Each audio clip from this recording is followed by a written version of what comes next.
অন্তর্বর্তীকালীন সরকারের স্থানীয় সরকার পল্লী উন্নয়ন ও সমবায় মন্ত্রণালয়ের এবং যুব ও ক্রীড়া মন্ত্রণালয়ের উপদেষ্টা আসিফ মাহমুদ সজীব ভূঁইয়া রাজনৈতিক দলগুলোর উদ্দেশ্যে আজকে একটি কথা বলেছেন যে নির্বাচন নিয়ে অধৈর্য না হয়ে সংস্কার কাজে সহযোগিতা করুন।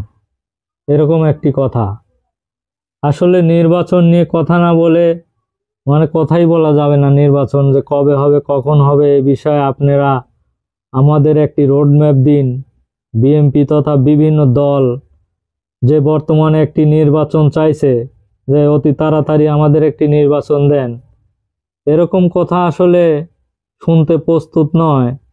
এরকমই একটি বোঝা যাচ্ছে বর্তমান যে আগে সমন্বয়ক ছিল, বর্তমানে স্থানীয় সরকার পল্লী উন্নয়ন সমবায় মন্ত্রী আসিফ মাহমুদ সজীব ভূঁইয়া।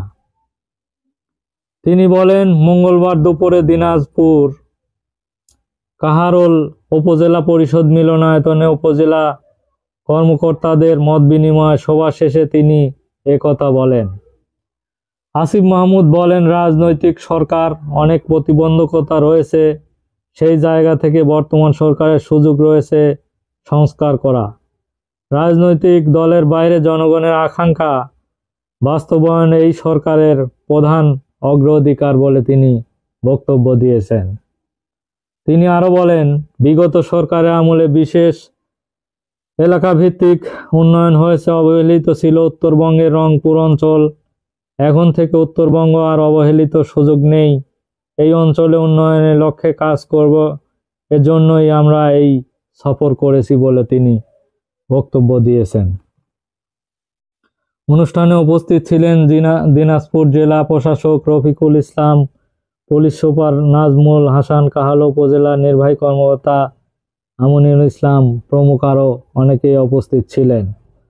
তাদের মধ্যে শীতবস্ত্র বিভিন্ন কিছু বিতরণ করেন। এছাড়া ওই দিন বিকালে উপদেষ্টা আসিফ মাহমুদ খানসামা উপজেলা পাকের হাটে একটি জনসভায় বক্তব্য দেয়া কথা রয়েছে বলে জানা গেছে। আসলে আসিফ মাহমুদ সজীব ভূঁইয়া সে বলতে চাচ্ছে যে নির্বাচন নিয়ে কথা না বলে বর্তমান সরকারকে আপনারা বিভিন্নভাবে সহযোগিতা করুন। নির্বাচন কবে হবে এসব কথা বলেন না, কারণ নির্বাচনী সরকার আসলে বিভিন্ন কাজে আপনাদের প্রতিবন্ধকতা আসবে, যার ফলে আপনারা অনেকগুলো সংস্কার কাজ করতে পারবেন না বলেও তিনি জানিয়েছেন। এই কারণে আপনারা সংস্কার কাজ আগে মনোনিবেশ করেন, তারপর নির্বাচনের কথা বলবেন বলে তিনি জানিয়েছেন। ধন্যবাদ সবাইকে।